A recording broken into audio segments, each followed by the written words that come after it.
please receive on behalf of our church in Venezuela our gratitude. For the constant support you have given us in recent times, especially at this time when our country is going through a very difficult situation,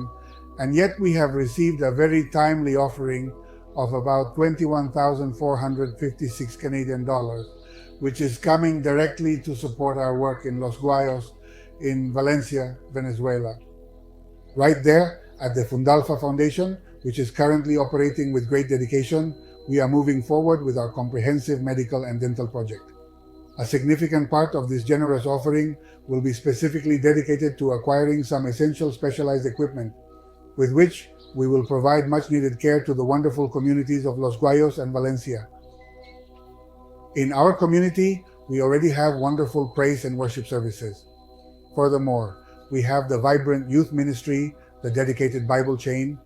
and we also provide specialized classes for children, for women, and for men as well.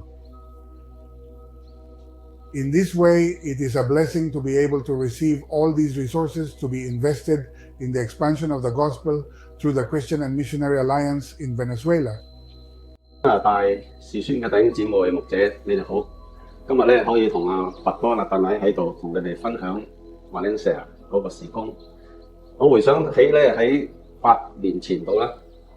因為委內瑞拉嗰個經濟嘅環境咧係跌到落谷底，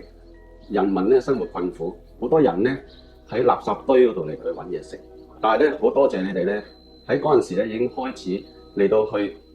資助 Valencia 呢個嘅事工。使到一啲嘅人民咧嚟到可以得到幫助，無論係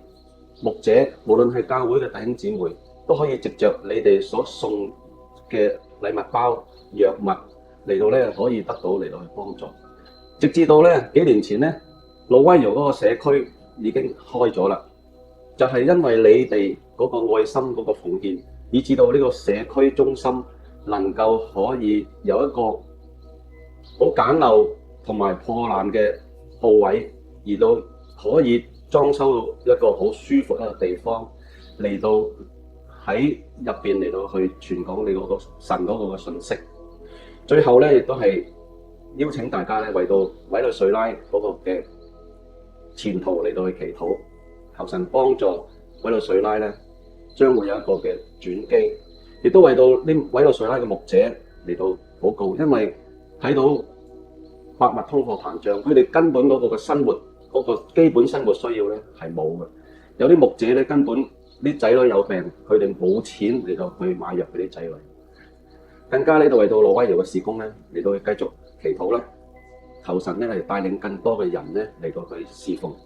幫助咧嗰個區嗰啲人咧嚟到去認識主。